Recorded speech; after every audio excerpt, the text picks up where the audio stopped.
तमाम भ्रष्टाचारी जो ऑफिसर है उनको जिंदाबाद, अखिल भारतीय खेत और ग्रामीण मजदूर सभा जिंदाबाद, इनकलाब जिंदाबाद। गरीबों को पक्का मकान और मरेगा मजदूरी क्यों नहीं? मोदी सरकार जवाब दो। खाने के लिए 2000 रुपया देना पड़ रहा है। किसको देना पड़ रहा है 2000? अभी हम मौजूद है मझौलिया प्रखंड में और यहाँ पे कुछ लोग हमारे कैमरे के जरिए आप देख सकते हैं और ये पोस्टर भी देख सकते हैं। क्या मांग है सरकार से आपकी? देखिए, हमारा सरकार से मांग है कि हमें आवास, गरीबों के आवास चाहिए और जो 5 किलो आप अनाज सूखा देकर मजदूरों को जो ठग रहे हैं, 5 किलो अनाज से दुनिया चलने वाला नहीं है। 5 किलो अनाज आप दे रहे हैं, इसके जरिए आप जीएसटी के माध्यम से कितना आप जीएसटी वसूल रहे हैं, इसमें आप बिजली बिल फर्जी ले रहे हैं। अभी गरीबों के तरफ से बात आ रहा है कि हम लोग 200 रुपया ये जो आपका बिल जमा किए और परसों जमा किए, आज खत्म हो गया। तो इस तरह का जो फर्जी बिल का मामला चल रहा है, इसके लिए हमारे पार्टी ने भाकपा माले खे ग्रामस ने तय किया कि हम पूरे बिहार में एक आंदोलन चलाएंगे और सरकार को बात करेंगे। राज्य सरकार और सेंट्रल सरकार दोनों मिलकर जो बिजली बिल 200 यूनिट के बात आ रहा है कि सभी राज्य बिजली फ्री दे रहा है, तो बिहार क्यों नहीं फ्री देगा? इसमें 200 यूनिट बिजली फ्री मिलना चाहिए और सब गरीबों को बिजली जलना चाहिए। और आपसे हमारा सरकार से मांग है कि जो 5 किलो अनाज सरकार दे रही है, उसके साथ में दाल, सब्जी इत्यादि के सभी सामग्री, तेल वगैरह सब दे सरकार। ये कोई फ्री में सरकार दे नहीं रहा है। हम सभी गरीबों को सरकार मने एक तरह से समझिए कि आंख पर पट्टी बांध के चुनावी जुमला में फंसा रही है कि हम आपको 5 किलो अनाज दे रहे हैं, लेकिन हमसे जीएसटी के नाम पर, जीएसटी के जरिए आप आटा, चावल, गेहूं, नमक, तमाम तरह के चीज पर जीएसटी आप ले रहे हैं। यहाँ तक दूध, दही भी, कलम, किताब भी आप नहीं छोड़े, इस जरिए भी आप जीएसटी ले रहे हैं। तब आप कह रहे हैं कि हम 5 किलो अनाज फ्री दे रहे हैं। मोदी जी, आपसे हम साफ कह देना चाहते हैं कि आप जो 3 साल से आवास योजना बंद किए हैं, इसमें अभी तक कितने गरीबों का आवास बन जाना चाहिए। आपने जो वादा किया था कि 2022 तक सभी गरीबों को पक्का मकान मिल जाएगा, लेकिन अभी तक तो किसी गरीबों को पक्का मकान नहीं मिला। आपने कहा था कि किसानों का आय दुगुना हो जाएगा, लेकिन किसी किसानों को तो आय दुगुना नहीं हुआ। आपने कहा था कि मजदूरों को अच्छा दिन आ जाएगा। आप ही के जरिए जो 4 श्रम कोड ला दिया गया, उसमें मजदूरों का 12 घंटा अब काम करना पड़ेगा। तो अच्छा दिन कहाँ है मोदी जी? अब हमको बता दीजिए। आप मजदूर विरोधी नहीं तो क्या है? आप तरह तरह के कानून अभी देख रहे हैं कि ड्राइवरों के पक्ष में एक नया कानून आ गया कि ड्राइवर अगर उनसे एक्सीडेंट होता है तो 10 साल का सजा है और 7 लाख रुपया जुर्माना किया जाएगा। आप समझ सकते हैं कि यह कानून जितने बन रहे हैं, सभी गरीबों को हमारे, आप समझ रहे हैं कि जितने ड्राइवर के काम करते हैं वो हमारे ही जैसे एकदम तमाम गरीबों के लोग, मध्यम वर्ग के लोग ड्राइवरी करते हैं। अगर उस तरह का कानून इस देश में लागू हो जाए तो ड्राइवरों का क्या होगा? उनके पीछे जो बाल बच्चे हैं उनका क्या होगा? प्रदर्शन कर रहे हैं और एक विज्ञप्ति हम लोग सरकार तक भेज रहे हैं कि वो सरकार के माध्यम, राज्य सरकार के माध्यम होते हुए और भारत सरकार को मिले और इस पर सरकार विचार करे और सभी मांगों पर विचार करे।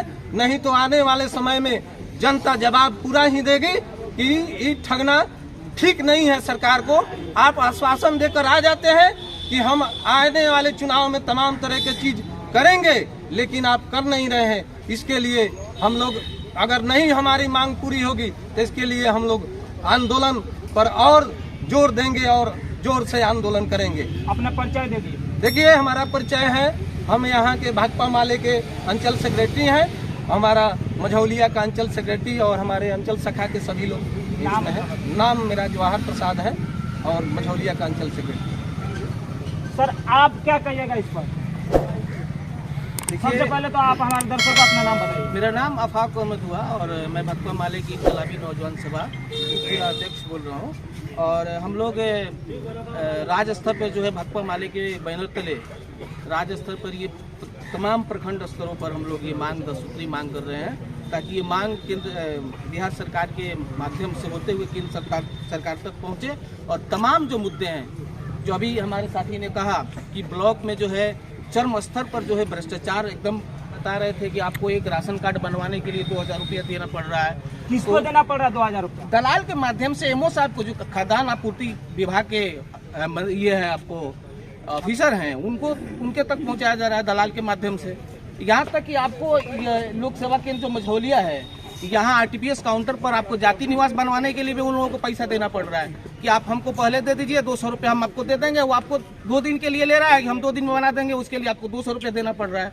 इन तमाम मुद्दों को, इन तमाम भ्रष्टाचार को दूर करने के लिए आज हम लोग भाकपा माले के बैनर तले यहाँ खड़े हैं। अगर ये भ्रष्टाचार यहाँ से मुक्त नहीं हुआ, यहाँ दलाल अगर खत्म नहीं हुआ, दलालगिरी खत्म नहीं हुआ, तो हम लोग भाकपा माले के बैनर तले यहाँ हम लोग एक जोरदार प्रदर्शन करेंगे और तमाम भ्रष्टाचारी जो ऑफिसर है उनको यहाँ से भगाने का प्रयास करेंगे। इनकलाबी नौजवान सभा भाकपा माले अफाका।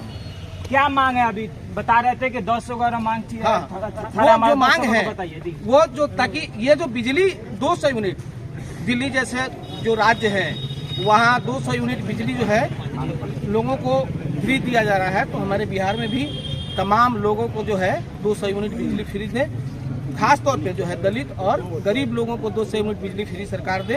इसके अलावा जो सूदखोरी हो रहा है और ये माइक्रो फाइनेंस जो कंपनियां हैं वो 15% से ऊपर जो है ब्याज ले रही हैं लोगों से, और लोगों को ये पता नहीं है कि हम 15% तक ब्याज दे रहे हैं। जो अनपढ़ महिलाएं हैं, जो पढ़े लिखे नहीं हैं, उनको माइक्रो फाइनेंस कंपनियां जो है जाकर के जबरदस्ती ब्याज दे रही हैं और 15% से ऊपर उनसे ब्याज जो है वसूल रही है।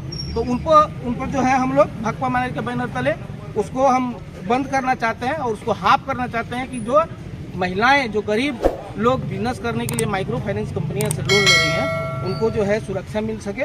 बहुत सारे आप न्यूज़ में देख रहे हैं, सोशल मीडिया पर देख रहे हैं कि तमाम महिलाएं आत्महत्या कर रही हैं। जो माइक्रो फाइनेंस के वॉलंटियर हैं वो जाकर के वो पैसा वसूल रहे हैं, समय पर अगर पैसा नहीं मिल रहा है तो लोग प्रेशर में आकर के आत्महत्या कर ले रहे हैं। तो इन तमाम मुद्दों को लेकर के हम लोग जो है राज्य सरकार के माध्यम से केंद्र सरकार तक पहुंचाने का प्रयास करें। जैसा कि आपने कहा कि यहाँ पे घूस लगता है, कोई आपके पास ऐसा एविडेंस है? बहुत सारा एविडेंस है, बहुत सारा एविडेंस है जो हम लोग देने का प्रयास करेंगे। लिखित रूप में, मौखिक रूप में तो बहुत दूर की बात है, हम लोग लिखित रूप में देंगे और मौखिक रूप में हम बोल भी रहे हैं। ये तमाम लोग हैं, बहुत सारे लोग हैं जो दिए भी होंगे। हमारा नाम रमेश यादव, भाकपा माले जिला अंचल कमेटी के सदस्य हैं। और आप बोल रहे हैं कि रिश्वत देने का सबूत, जो लोग अशिक्षित है और ब्लॉक का रोज चक्कर लगा रहे हैं, वह दलाल के माध्यम से पैसा देते हैं, तब उनका काम होता है।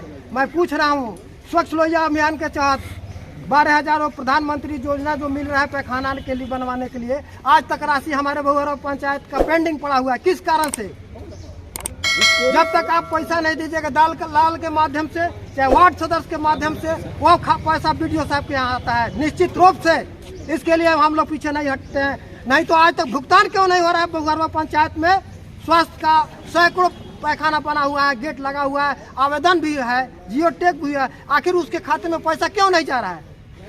तो आप कह रहे हैं कि रिश्वत देने वाला अगर उतना काबिल हो जाए तो निगरानी विभाग से नहीं पकड़वा देगा, उसके पास हिम्मत नहीं है। और हम जैसे नेता से वो काम पैसा लेगा, 10 दिन दौड़ाएगा, लेकिन पैसा नहीं लेगा। गरीबों से पैसा लेता है, जो अशिक्षित है, जो लिखने में अनपढ़ है। यहाँ भ्रष्टाचार का पूरा आलम है। वो अंचल सचिव, अंचल हो, प्रखंड हो, चाहे आपूर्ति पदाधिकारी का शाखा हो, यहाँ अगर आप चाहते हैं तो किसी गरीब जो अशिक्षित काम लेकर उसको उतनी हेल्प करने पर चले जाइए कि आपको बिना पैसा के दिए रिसीव नहीं मिल रहा है। 10 दिन करेगा तब उसका काम होगा, पैसा देगा काम होगा, नहीं देगा नहीं होगा। आप देख रहे थे गाइड तक न्यूज। फिर मिलते हैं किसी नई अपडेट के साथ, तब तक देखते रहिए गाइड तक।